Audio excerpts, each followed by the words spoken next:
Let's talk about yelling. Let's talk about yelling. Come on, let's talk about yelling. Welcome back, y'all. It's Dr. Jasmine if you're new here. Hi, hello, and welcome to the fam, y'all. So we're going to talk about yelling because I thought this would be a good sequence to my last video, which was about mom burnout, right? And what the heck to do when we are feeling hashtag crispy, right? Like we got to switch things up. But first things first, solidarity. And I think, it reminds me of just a couple weeks ago, I did a stories about assumptions that you guys had about me. And one of the big assumptions was, I assume you don't yell at your kids. And I'm like, oh, girl, no, yes, I do, right? It happens to us. Even me, a clinical psychologist, right? I lose my cool, right? And I always like to say, even the calmest parent is gonna lose their cool. And the biggest thing for me is because I really believe that, I really trust in that, and I'm okay with that. I know that I don't need to be a perfect mom. Not to say it's just okay to just go off on your kids all the time. Of course not, right? But I know that there is so much power in just recognizing that it's okay for me not to be perfect, right? I don't need to have all of it together. And it's powerful for me as a mom, and it's also powerful for me as a psychologist in the work that I do, right? Like giving myself the grace and the permission to be imperfect it's powerful, and I hope that it inspires you as well, because that's kind of what I want to start this whole thing off, and why I'm loving that we're starting this crispy movement, because it's even our flaws, and even if we are struggling, we're on the struggle bus and life is hard right now, which I know for a lot of us it is. We can come together and we can talk about it, right? Because I feel like if we're not talking about it, we're not healing, right? We're not changing. So we're just gonna start there, right? That none of us are perfect, not even me.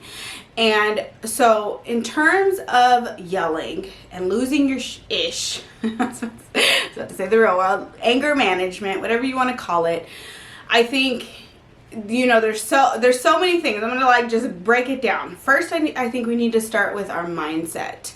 And a big thing, at least for me, I am a recovering control freak. Hi, hello, I'm Dr. Jasmine, a recovering control freak. And I know that for me, a big trigger that causes me to lose my ish is that I feel like I don't have that control anymore, right? That I'm out of control, or that my kids are out of control, and it's my job to put them back into control. And sometimes it feels so automatic. But that is a big one, is not feeling in control, also feeling disrespected, feeling unheard, feeling like we're not being validated.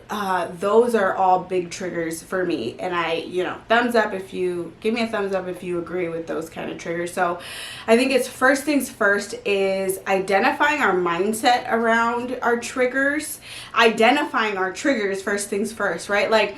And you can just take an inventory right now, right? If you have a paper and pen next to you, or maybe after this video, write down. I really want you to write this down. I don't want you to just consume this information and then move on to the next video. I hope that you take this as an invitation to really identify and dissect your triggers, because that's where the work starts. Is we have to be aware of our triggers. So, take inventory in the last week. What has really caused you to lose it, right? What has resulted in you yelling? Or remember the last time you felt really guilty about the way that you parented? What was going on in that moment? What was going on just right before that moment? That can be so powerful in identifying your triggers. And then coming up with a plan, okay, well, when I feel triggered, how can I catch my calm, as they say, right? How can I bring myself back down to baseline? What are the things that bring me peace, that make me feel grounded, that make me feel more like myself? So for me, that is journaling. As you guys probably already know, I'm a huge fan of journaling. I'm not going to stop talking about it now. But journaling, obviously, we can't always do that when we're in mom or parent mode, but journaling is a huge one for me in terms of recentering myself and bringing more mindfulness and insight to my processes up here. But in the moment, I would say taking a break. I need space. When I am feeling heightened and triggered, I need space. I need quiet. So for me, that often looks like just, you know, going outside on the patio, or not we don't have a patio, lies, going outside in the backyard, or going to the bathroom, or just saying, hey hubby, can you I'm gonna, you know, go upstairs real quick, can you watch the girls.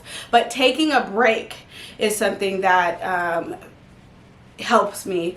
Also, just resetting my mindset and reminding myself and telling myself a positive mantra is really helpful for me. Like, this is not an emergency. They're not trying to give me a bad time. They're in pain right now. I don't need to fix this is a big one I tell myself. Like, they can just have their emotions. I don't need to fix this. I can't fix this. This is not my battle to try to win. This is their own feelings to feel, and feelings are good, you know, all of that, right? Like, all of those positive mantras for me are really helpful, because often what happens is we feel triggered, and then our mind starts racing in with all these negative thoughts, right? Make it stop. Why are you acting like that? I'm getting so angry. I'm such a bad mom because I'm getting so angry. Why can't I calm down? You're right. We're like, our mind is racing in these moments, and 9 times out of 10, let me say 99.9%, they're all negative thoughts, right? They're all negativity, right? Negative energy. And so when I can just kind of be like, ooh, wait, I'm noticing my thoughts. Okay, I'm noticing that I'm triggered. We need to, you know, do a mindset shift here. That is really powerful. And another thing that helps with yelling and feeling triggered is coming up with a really good plan for some of the common behavioral issues that you face, right? So like, I'm sure that there are patterns. If you maybe if you're like, no, there's not, everything is just so random, I invite you to like make a list of, in the last week, what have you been struggling with when it comes to behavioral issues? What things make you feel like you don't know what you're doing, like your child's not listening, or maybe you feel like you don't feel confident in the way that you're responding. Make a list and then come up with a plan, right? Instead of trying to wing it, you're like, okay, when my son refuses to brush their teeth, I'm going to do this, I'm going to say this. And you're probably like, well, yeah, that's great, but I don't have a plan for a lot of the things that I'm dealing with. Well, if that's you, make sure that you check out my discipline playlist. I have a whole playlist on discipline tips. I also have videos on tantrums and food throwing, potty training resistance. I mean, I have a lot of videos on this channel, so make sure that you are catching up with those. Also, I have a whole book on discipline. Let me get it. Shameless plug, but your girl has a whole book on discipline. So if you're feeling like you need more assistance with your mindset, assistance with feeling like a more confident, calm parent, definitely check out this book, because it walks you through so many common parenting struggles, like not listening and defiance and running away and lying and just all kinds of stuff, biting and refusing to follow directions. And it comes up with a whole bunch of I share with you a whole bunch of strategies that I recommend when it comes to discipline. So if you have a little one, I would say 0 to 10.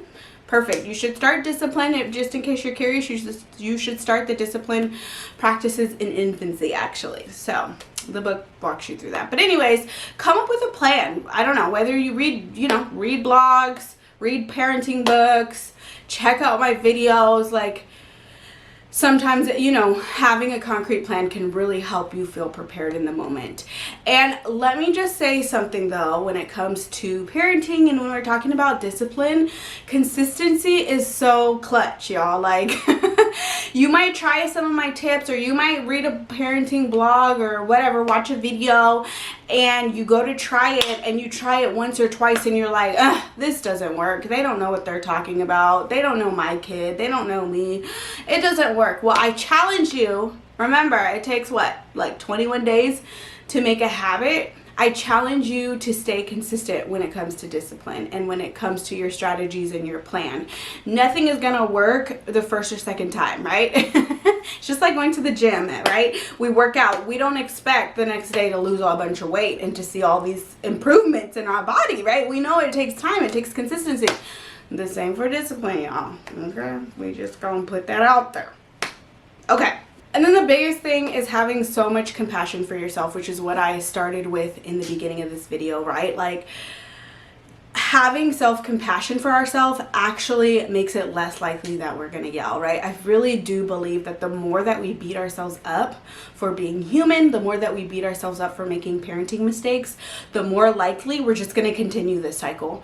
So I think it starts with having some compassion for that part of ourselves that's crispy, that's burnt to a crisp, and we're exhausted and we're tired, and holding space for that person inside of us, if you will, right? And offering a lot of compassion towards that part of yourself that is feeling really depleted, right? And because that's where she's gonna, you know, get nourished and go up and heal.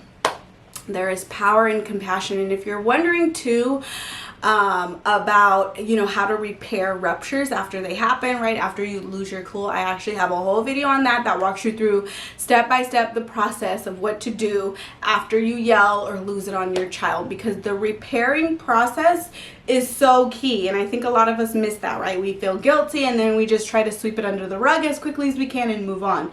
No, you don't want to do that. As much as possible, you want to repair with your child. And also repair with yourself. Yes, repair with yourself and then repair with your child. And other things too is like just really being mindful of, I know self-care just sounds so played out, right? That word, I hate saying that. We need a new word, like the anti-crispy starter pack. Anti-crispy plan, I don't know. But having a really good, let's just say, anti-crispy starter pack of things that you do consistently to take care of your body and take care of your mind is so crucial. So like, don't forget the basics. And I know you're like probably gonna roll your eyes as you hear this, but as much as possible, we're not gonna always get this 100% perfect, but you know, as much as possible, trying to make sure you're getting a good amount of sleep per night, at least 7 to 8 hours. Everybody has different sleeping needs, but making sure you're meeting your sleeping needs and you're eating healthy foods and drinking water. I mean, like, back to the basics are so key, especially right now when we are all just trying to make it through the day. I'm not trying to make it through the year, right? Where's 2021? But I hope that that was helpful for you guys. Again, don't forget to check out my discipline playlist, my tantrum playlist, and all the other videos that I have on this channel, because I'm here to help you guys. And if you want more of like more support and guidance and more access, I guess, to me, if you will, more of my help and more help around you with other moms, be sure to sign up for the waitlist for my private online community. I just started it and I'm so excited about it, and I just want to keep sharing it with you guys in case there's anybody out there that would really benefit from this. It is so bomb. I teach classes in there. We go live. I do Q&As. I'm inviting guest experts on there and worksheets. I just started a exclusive podcast for my members, so be sure to sign up for the waitlist. I will be reopening in January, this January 2021, so I hope to see you guys inside of there. That is it for this video. I will see you in the next one. Bye.